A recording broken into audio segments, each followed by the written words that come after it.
Okay, so the first week after having Eden, my body had gone through, giving birth is so traumatic for your body.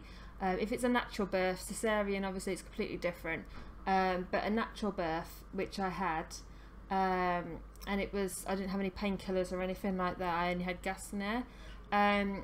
So my body had gone through a lot and it felt it. Starting from the bottom, working my way up. My legs and my knees were caning. I still have problems with my knees now. If I walk up a hill or if I walk anywhere, after about an hour of walking or 45 minutes of walking, my knees, I'll start to feel pain in my knees and they'll start to feel a bit gritty. That was because when I was giving birth, I was on my hands and knees on the floor on a mat. It was like, I mean, the mats are quite thick, they're like that, but I was there for 3.5 hours, thrashing around on my hands and knees, you know, roaring and grunting away. So my knees took a lot of, they took all of my weight basically. So yeah, that hurt for quite a long time. Walking up and down stairs, my knees would be painful, my legs would be painful. Sitting down to go to the toilet, things like that, I would be in a lot of, you know, really discomforting stuff. My stomach started shrinking down quite quickly, so I was getting a little bit of pain in my belly, but the thing that hurt the most was my pelvis, obviously, because just fit a baby through it and it had to get quite wide to do that. So yeah, where the baby came out, my the whole of that area just hurt for ages. She did tear me a little bit. She didn't completely rip me or anything like that, but because her hand was on her face, when she came out, it just gave me a little bit of a nip. So for a couple of weeks, while that was healing, that hurt a little bit, going to the loo, things like that. When it came around to bleeding as well, I know this is a lot of information, and if you're a dude then you probably think this is really gross, but if you're a woman and you're interested in this kind of stuff, then I was quite lucky. I only probably bled for about 2 weeks afterwards. Some women are like, they bleed for 6 weeks, 8 weeks, something like that, you know. But luckily, yeah, I was only, within a week I started healing, and then I did some like washing, washed some clothes, and when I squatted down, obviously it healing, and it opened up a little bit or whatever, not my wound, but you know what I mean, it's like it started things happening anyway, before I gross everyone out. So yeah, that area was all like, it only took me a few weeks to get back to normal, so that was fantastic, happy about that. I was left with a few stretch marks just at the very end, because being 2 weeks overdue, my belly just grew that little bit extra more, and I was left with a few. They were quite horrible and purpley and red, and they're now a pink colour. They're going a lot lighter, and now that my belly's getting back down to size, they're getting smaller, so that's great. I'll show them to you next week. I'll do a complete body update, and I'll show you guys everything then, tell you how much weight I've lost and all the rest of that, and my stats. But at the moment I can't, because little baby's actually in my arms, because she's just fed and she's fell asleep, so I can't actually move at the moment. So yeah, what else? My jaw, oh my god, my jaw. If you have gas and air when you give birth, you're holding on to the gas and air, and you're screaming, or I was anyway, I was screaming so much. And when you scream, you try to scream internally, so instead of a ah, you try to and really feel it. So you're pushing, so you as you're pushing the baby out, and you're pushing through the contractions, so you're gripping with the gas and air so tightly with your jaw like that, that yeah, for like at least a week or so, my jaw was so painful I couldn't chew properly. I actually thought that I might have cracked some teeth, and I'm not surprised if people have cracked their teeth in the past on the gas and air. It wouldn't surprise me. My gums were just so aching, and it was horrible. So yeah, I didn't expect that. I didn't know that that was a thing. Never thought about it, but yeah, so that was that. And breastfeeding, of course. Breastfed my baby. I still breastfeed her now. I'm going to for several months to come. Hopefully start her on solids within the next sort of month or two. By 4 or 5 months we'll start introducing some solids to her, but at the moment she's mainly breastfeeding. What happened is that my milk came in early. My milk actually started coming in like 3 months before I gave birth, like December last year, and I gave birth February this year. So yeah, I started leaking back then, and I started getting like loads of like lumps in my breast, and these lumps feel like pebbles. They actually feel as hard as rock. That is how they're so firm. It's ridiculous. And my both my breasts filled up with it, and the one got so bad. It was only about 3 days after giving birth. It got so bad I got mastitis, and mastitis is basically just an infection that you get. It's from having too much milk production, or having your milk there not been expressed properly, and it you get fever-like symptoms. So I was getting up in the middle of the night, feeding the baby every couple of hours, and she was not latching on properly because my breast was so big. She couldn't latch properly because, you know, tiny little mouth, and they were so hard. My boobs were so hard that she just couldn't drink properly and not latching on, and that meant that I got an infection. I got mastitis, which meant that both my breasts were like, they were red, basically they're inflamed. I was violently shaking. I had like real bad shakes, fever-like symptoms, really hot. I felt bruised, and mind you, I'd only just given labour a couple of days before, so my body was really like just it was buggered, basically. It was painful. It was horrible. And also because she wasn't latching properly, the abuse my nipples got were just ridiculous.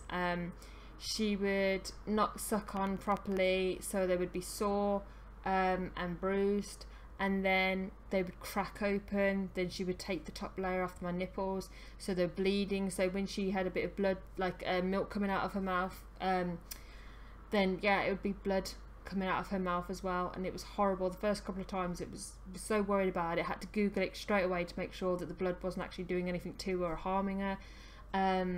But it was just so frustrating as well. I kept thinking, you know, am I doing this okay? Do I have to go on to formula? Should we give her formula? Because I'm worried that she wasn't getting enough milk, even though she was feeding constantly, and I mean constantly. You know, sometimes that she would feed for about 5-6 hours at a time. Every 30 minutes, you know, 20 minutes would go past, she would feed, she'd fall asleep, she'd wake up 10 minutes later, she would feed again 20 minutes, then she'd go to sleep. And it's a constant thing over and over again, and this is for days. This was days and days and days and days. So I was very tired, but you know, within 3 days I'd gone to the hospital. She'd had her weigh in, and when Eden was born, she was 6 pounds 10, and 3 days later, when we took her to 4 days later, sorry, took her to the hospital, and she was 6 pounds 8. So she'd only lost 2 ounces, and she'd only lost 2% body weight, which apparently for a baby is fantastic. For a breastfed baby is amazing. So I was so pleased about that, so pleased, because, you know, I had no idea how to look after this baby, no idea really, and to be reassured that what you're doing is right is a great thing. You know, women need that reassurance, because you just don't want to be a failure, and there's so much stuff you don't hear about looking after a baby. People just don't tell you about it. You don't hear all the like the nitty-gritty stuff, and it's a learning curve, I can tell you that.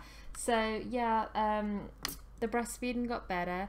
It probably took, I would say, about 2 to 3 weeks for it to be to feel comfortable breastfeeding properly, to feel confident about it, and for her to start latching on properly. Now there's no pain whatsoever. For ages, like when she latched on, it would be so painful, like you'd curl your toes and you'd shake your foot and just go, oh god, go, just hope it's over, hope it's over, as if someone was almost like stabbing my boobs. That's what it felt like. It was horrendous. I almost gave in several times. If it wasn't for my partner, I would have stopped. So it's not as easy as it seems, and for anyone to think that breastfeeding is the easiest thing in the world, it's not. It's hard, it's really hard, but it's worth hanging in there for, because it, you know, within a month, I'm happy. I can pick her up, I can feed her when I'm lying down, when I'm sat, stood up, I can feed her. I can do it one-handed, walk around the room and, you know, make myself a drink and she's there feeding away. So it's like, it gets so much easier, but you have to stick with it. You know, so yeah, that's basically what's happened the first month. Well, the first week. That was the first week. I haven't even got on to anything else as of yet. There's just loads and loads of stuff that's happened. She went through a growth spurt early. They go through like 6-week growth of spurt, and she went through hers at 5 weeks or 4.5 weeks. Constant feeding, fussiness, crying all the time. It was horrible. She didn't know what was wrong with her, and it's just constant list of, has she been changed? Is she too hot? No, hands are cold. Oh, does that mean that she's too cold then? No, she's not. Does she want to be picked up and cuddled?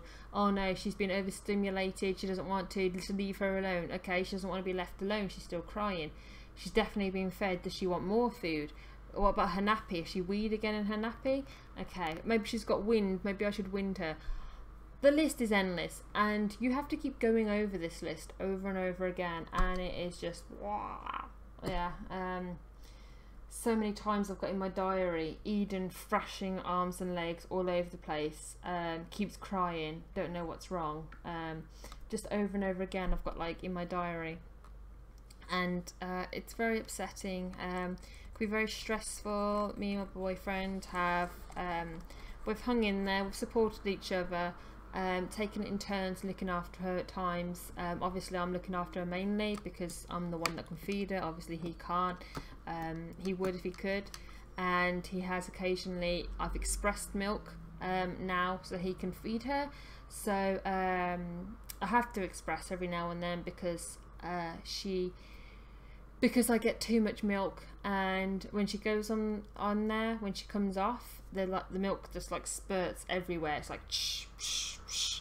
It's ridiculous, absolutely ridiculous. The first time I tried to express, I hardly got any milk whatsoever. Now it's like I can get 160 ml. It's like, it's ridiculous. It really is. That's another thing, you know, expressing. If you try it, it's really hard. The technique's hard. You don't think you're getting anywhere. Don't be disappointed. Keep going at it. Keep trying. And after the, you know, the third time or something, you'll find that your milk flows more freely, and you'll get better at it.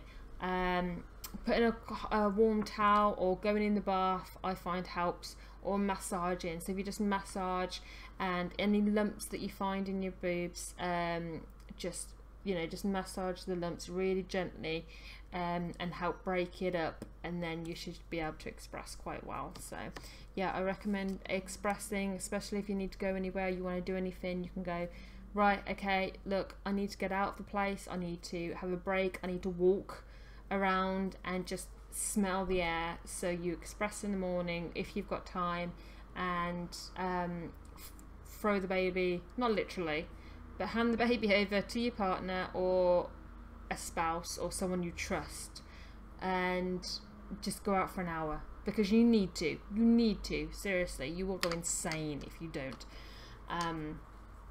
So yeah, that's pretty much everything for the first month. It's what else did she do? Anything else? Oh gosh, I don't think so. No, did I do anything? No, I didn't do any fitness whatsoever apart from walking. We started walking again, not very far, and she was too small to put in harness anyway, so it had to be in the buggy, the push chair, And oh, sorry, it's my I've been talking for so long that my computer turned itself off. So I'm gonna wrap the video up there before it decides to fall asleep again. I know this is a long video, I've gone on quite a bit. The second month, the month that I've just done, loads of stuff has happened. I've had birthdays, I've seen friends, gone out with family. The baby has done so many milestones, it's ridiculous. She's had her jabs, everything like that. And yeah, I'm going to start doing a video about my new fitness, so any mums who want to get back into their fitness can well, not copy me, but you know, might get ideas and stuff like that. So yeah, I'm going to start doing those videos soon. So thank you ever so much for watching once again. If there's anything that I've missed out that you want to know about, then please comment and ask me. And I'll be making another video real soon. So see you guys.